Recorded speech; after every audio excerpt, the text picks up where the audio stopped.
अपने जीवन में आप कितने मित्रों से मिलते होंगे, कितनों को आप स्वयं जानते होंगे, कितनों का आप शुभ चाहते होंगे और कितने आपका शुभ चाहते होंगे, और कितने ऐसे भी होते हैं कि आपके समक्ष आते ही, आपसे मिलते ही वो अपने जीवन का दुखड़ा गाने लगते हैं कि उनका कोई कार्य ही नहीं बनता।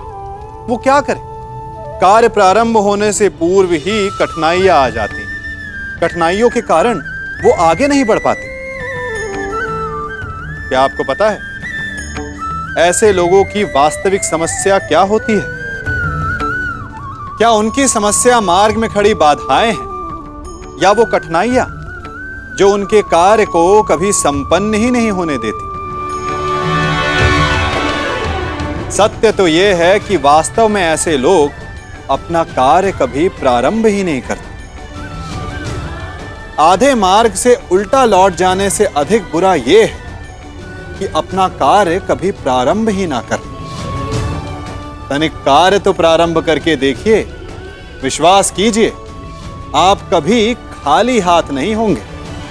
आपको गर्वित करने के लिए सफलता भले ही आपके हाथों में ना हो, परंतु सफलता पाने का ज्ञान आपके हाथों में अवश्य होगा।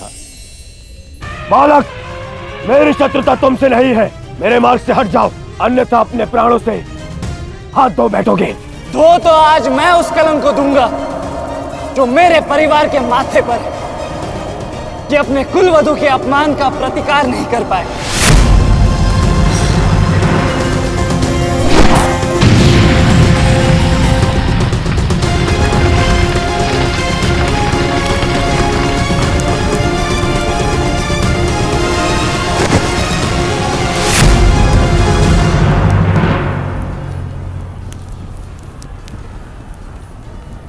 अनुभव करो इस ज्वाला को युवराज दुर्योधन। ये वही ज्वाला है जो इतनी वर्षों से मेरी माता के हृदय में धधक रही है।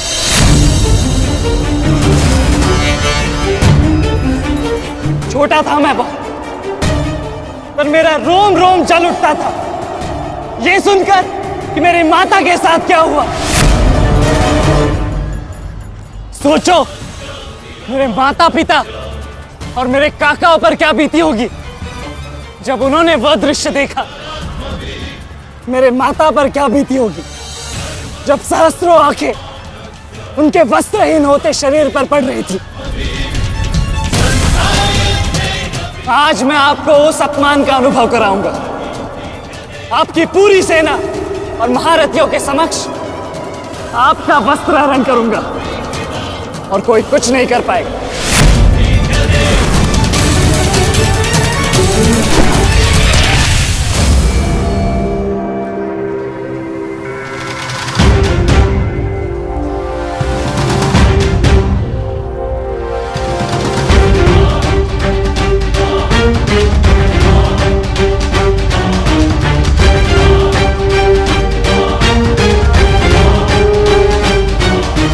अनुभव करो उस अपमान का, अनुभव करो उस वस्त्र हरण से हुए अपमान का जो आप सभी ने किया। नदी जब सीमा तोड़ती है तो बाढ़ आती है। आज आपकी पाप की धारा की बाढ़ में आप स्वयं बह जाएंगे काकाश्री।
आप अपनी शक्ति व्यर्थ कर रहे हैं आचार्य।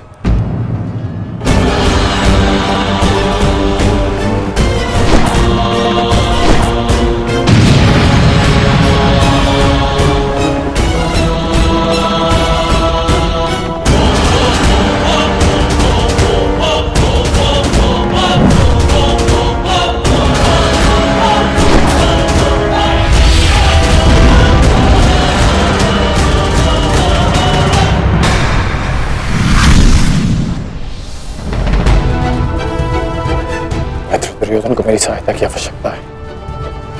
चलो सत्यसेन।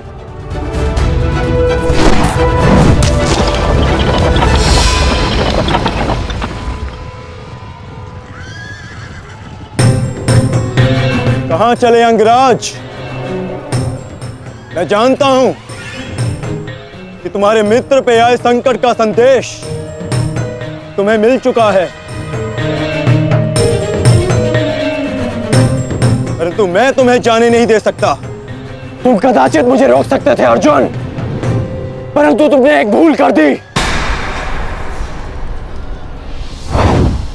तुम अपने रथ पर नहीं हो अर्जुन। हाँ, वासुदेव तुम्हारे सारथी हैं, परंतु महाबली हनुमान का आशीर्वाद तुम्हारे रथ पर नहीं।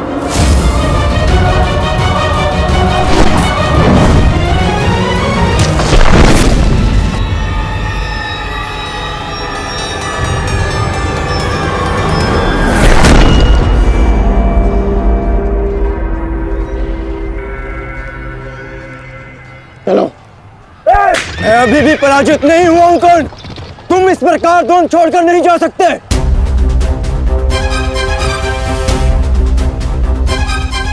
तुम युद्ध के नियम भूल रहे हो अर्जुन। युद्ध का नियम है कि महारथी ही महारथी के साथ द्वंद्व कर सकता है,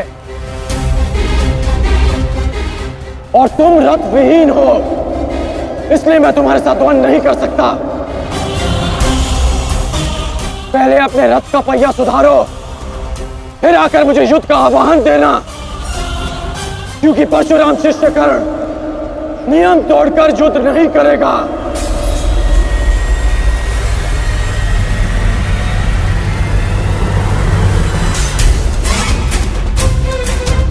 चलो सत्यसेन।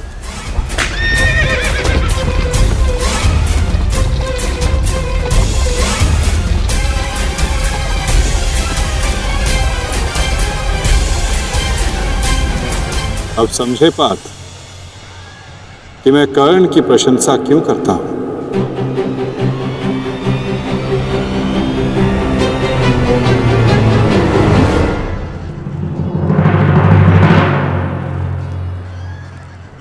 मानता हूं कि आपका वध करना काकाश्री की प्रतिज्ञा थी।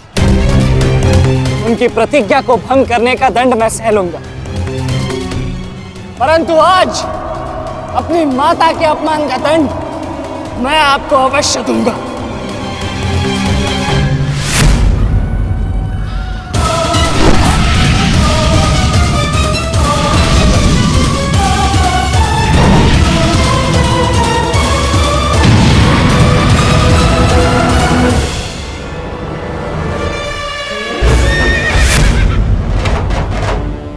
किसी की प्रतिज्ञा टूटे, पर मेरी प्रतिज्ञा नहीं टूटेगी अभिमन्यु। और मेरी प्रतिज्ञा है कि जब तक मैं जीवित रहूंगा, मेरे मित्र के प्राण नहीं जाएंगे।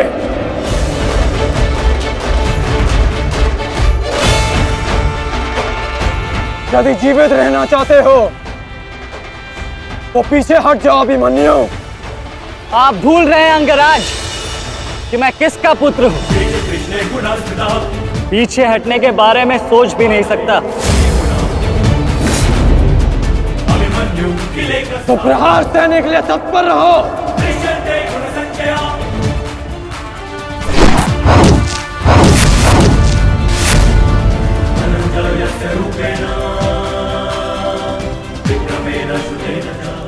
ये मेरे लिए पर्याप्त नहीं अंगराज।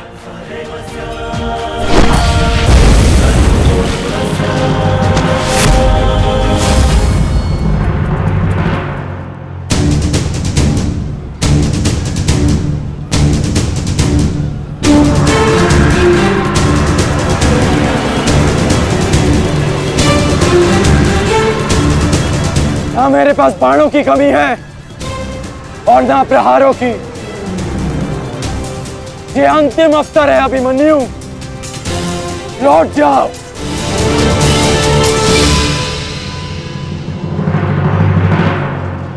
तो मेरे तुनीर में भी उत्तर प्रस्तुत है अंगराज।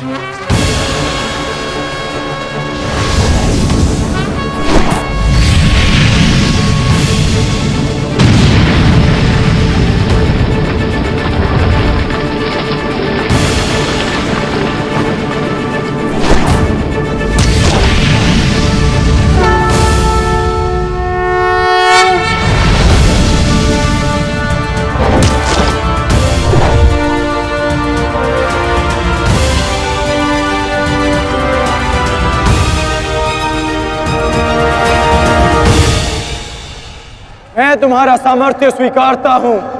तुम्हें कुशल योद्धा हो अभिमन्यु, किंतु कुशल होने के साथ साथ बुद्धिमान होना भी आवश्यक है। लौट जाओ। यदि कल युद्ध करना चाहते हो तो आज जीवित रहना सीखना होगा। लौट जाओ अभिमन्यु।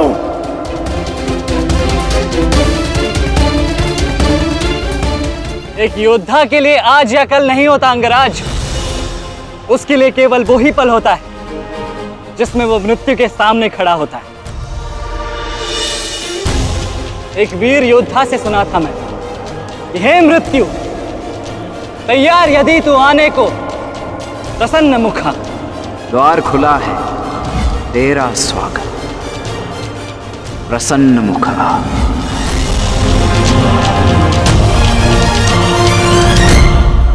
मुझे रोकने का अब केवल एक ही अस्त्र है आपके पास। यह आपको मेरा वध करना होगा। तो लीजिए अंगराज, अपने पुत्र के मृत्यु का प्रतिशोध लीजिए। आपके समक्ष आज वो योद्धा खड़ा है जिसके पिता ने आपके पुत्र का वध किया था। प्रतिकार कीजिए अंगराज, रुके क्यों है? क्योंकि जो पीड़ा मैंने सही, मैं नहीं चाहता कि वो पीड़ा मेरा शत्रु भी सहे। कृष्णेन ने अपना विकल्प स्वयं चुना था। वो रणभूमि छोड़कर जा सकता था, परंतु उसने मृत्यु चुनी। गर्व है मुझे तुम जैसे युवा योद्धाओं पर, जो अपना कर्तव्य पूर्ण करने के लिए सदैव तत्पर रहते हैं। मैं जानता हूं कि तुम पीछे नहीं हटने वाले अभिमन्यु, परंतु मुझे भी अपना कर्तव्य पूर्ण करना है।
तुम्हें देखकर मुझे अपना बचपन स्मरण हो रहा है।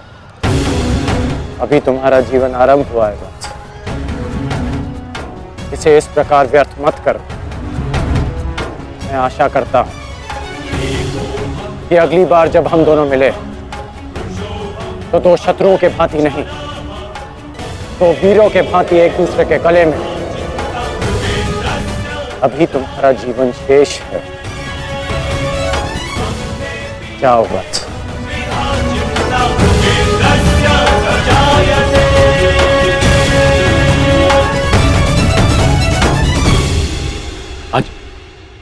आज कौरवों की विजय हुई है गांधारी। पांडवों की एक अक्षुणी सेना को ध्वंस कर दिया है हमने आज। भीम हमारे एक भी पुत्र को क्षति नहीं पहुंचा पाया, एक भी।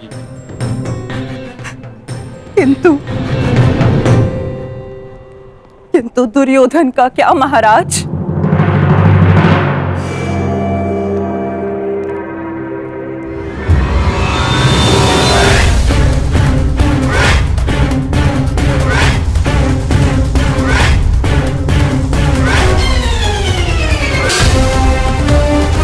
मित्र,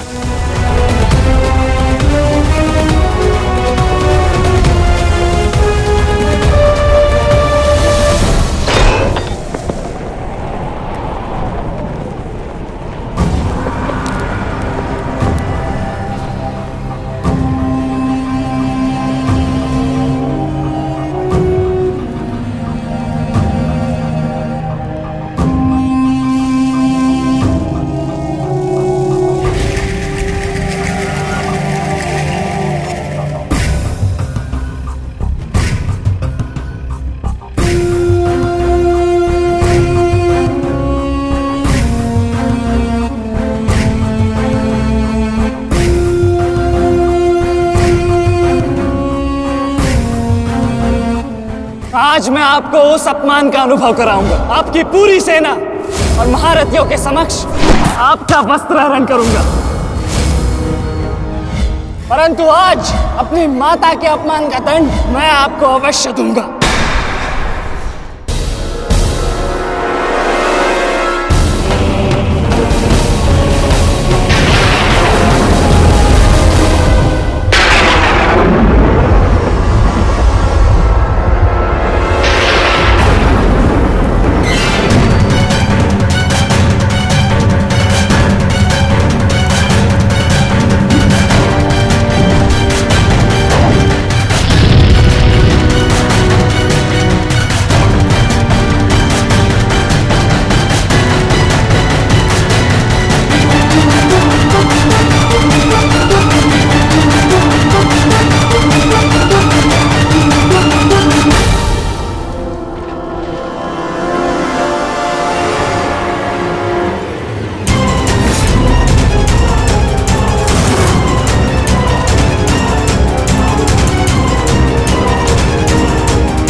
दुर्योधन, रुकिए ज्येष्ठ, ऐसा मत कीजिए।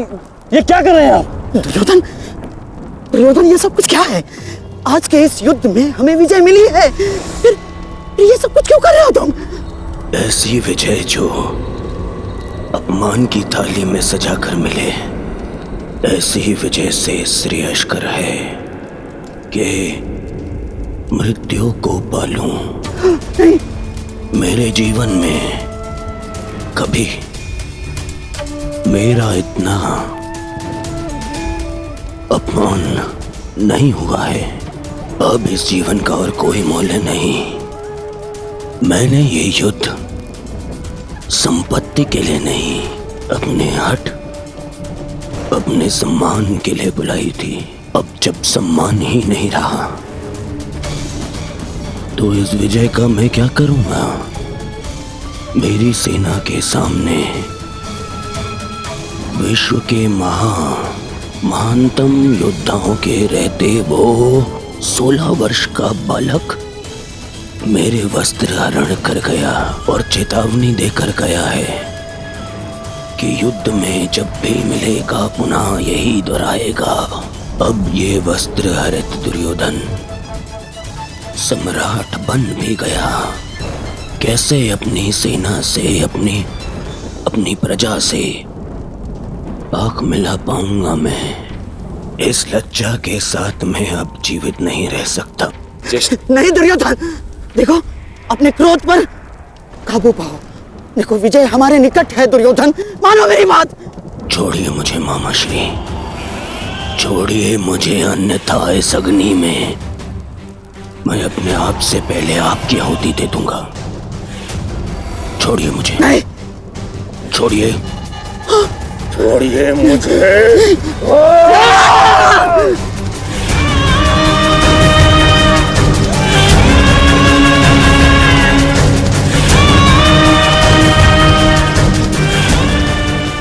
नहीं, नहीं दुर्योधन, देख क्या रहे हो मूर्खों? कोई रोको इस अनर्थ को।